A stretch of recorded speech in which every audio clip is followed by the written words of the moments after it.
name is Lawrence Nyaga. I'm going to address the challenges that I've faced for the last 10 years in the administration police service. This was contributed out of personal differences, but no form of indiscipline or misbehavior within the service. In 2015, I was deployed to one CEO, Mr. John Kidaka. But before I reported, I was called by the adjutant SGB, Wambua Kisungu, who is now the director logistics. Akaniambia nikienda hiyo mahali ya kazi niambie Kidaka amsaidie na kanafasi ya kazi ya mtoto. Aliniambia many children, relatives ambao walikuwa wamemaliza shule na wakuwa na kazi mahali, so ni jaribu kuongea na Kidaka amsaidie na kanafasi ya kazi. When I reported, I delivered the message because I was a messenger. The capacity now to create that nafasi was within now with Kidaka, si mimi.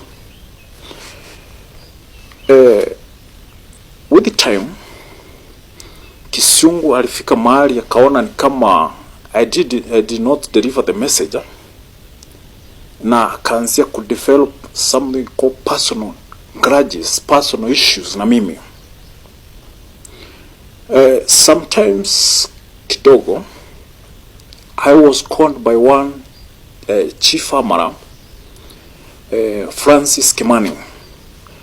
Kaniuliza kama nimerenew firearm. Nikamwambia nilikuwa nimerenew firearm. Kaniambia lakini wewe kuja na ukifika Uhuru Camp uniite, uniambie.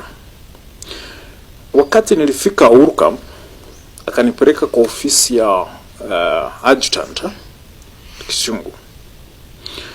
When I went to his office, akaniambia kuna ripoti amepata that nimekuwa nikienda na bunduki kwa club. Nikamwambia saa mimi personally sijaenda na bunduki kwa club, na unless kukuwe na mtu ambaye ameniaccuse kwa kwenda na bunduki kwa club, akuje aseme siku fulani na fulani aliwahi niona na bunduki kwa club. Again, I told him the shame ndio ile kazi nafanya where I was deployed.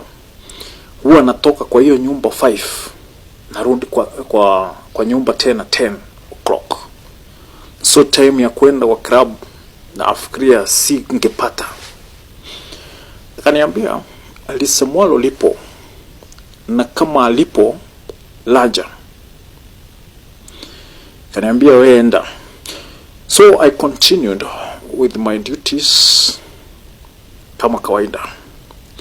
2 months later, I was called by the same Kimani.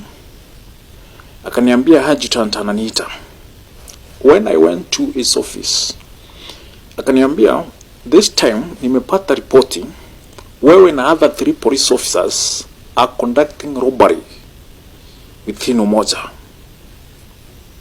Nikamwambia sir, the simple definition of a robber is a person who steals anything at or immediately before or immediately after you see something we call actual violence, either to a person or to a property, in order to obtain or to retain the stolen thing. Now, the complainant reports to a police station. Upon suspicion that the person who conducted robbery is a police officer, an identification parade is called for the complainant to identify me. Nikamwambia sir, unless to end the place to a police station where this case has been reported, or we have the complainant, kuniita robber in your office, it's not fair. Because number one, robbery case is a major capital offense. Akaniambia wewe enda, hakuna kitu naambiwa unakubali. Now on 22nd April 2016 now, a police officer by the name Paul Martin, thank God, because in the petition there was a judgment that was delivered on October 30th, 2025. This is a judgment where Paul Martin was charging the National Police Service, the Inspector General of Police, and the Directorate of Criminal Investigation. In this judgment, Paul Martin was writing those charges. Now, that 2016, Paul Martin was arrested alongside a woman by the name Elizabeth Joki Wairimo. A directive was given, will be traced Mimi and the other two police officers who even Kisungu and accused me previously in his accusations. Mimi, 22nd, I was at Bomas of Kenya when the FEP were having their countrywide meeting. I was forcefully disarmed and told to wait for further redeployment. On 26th, I was issued with a letter transferring me to Marsabit County, Northolt to be specific. Paul Martin was transferred to Mandera. Another police officer was transferred to Baringo, and the other one to Lamu.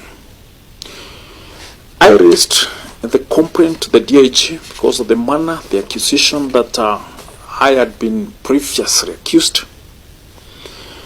And the DIG, after listening to my complaint, issued a letter with the reference number NPS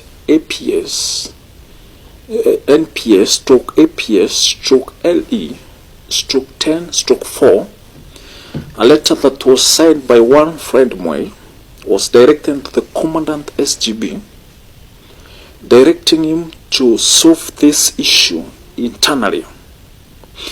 The letter was dated 8/5/2016. It was received by the then PA Commandant SGB, Chief Inspector Murunga, on 16th. When I did the follow-up of that letter, Murunga kaniambia, yes, tumereceive your letter, tumereceive that letter from the DIG. Mbata tujui mahali tumewekelea. Kaniambia wewe enda, tukipata tutakwambia. After some times nikafuatilia that letter again. Akaniambia, tulikuambia si wewe unafuatilia, ni sisi tutakwambia tukipata. Tukakaa.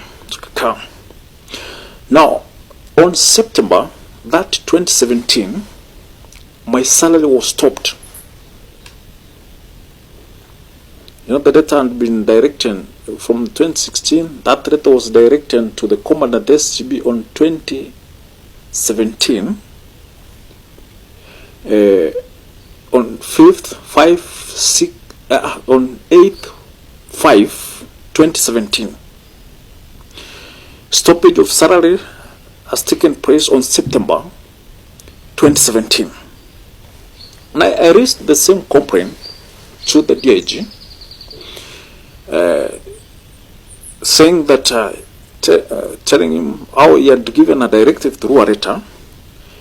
The letter has not been complied with, and in fact I was told the letter haijulikani hata mahali iliwekelewa, and my salary has been stopped. Now the DIG told the Commandant SGB to respond to that letter. The reason why the DIG told the Commandant SGB to respond to that letter, it was clear he had given a directive, and now this led to the stoppage of my salary without the knowledge of the DIG. In the response, the Commandant SGB responded to that letter saying that in reference to your letter dated 27th October 2017 on the above matter, or the above subject matter, saying that this to inform you that the allegation that your redeployment to Marsabit was malicious is not valid. This was the letter from the DG.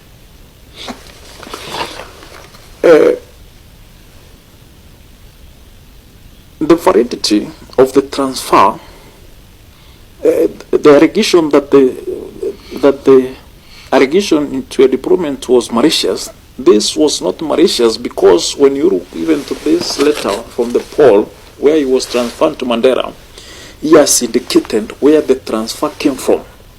It was after he had been arrested for drug trafficking. 2 is saying that you claimed you were forcefully disarmed by the unit hammerer. The unit hammerer was compelled to take the firearm from you because after the redeployment was effected, you refused to surrender the firearm.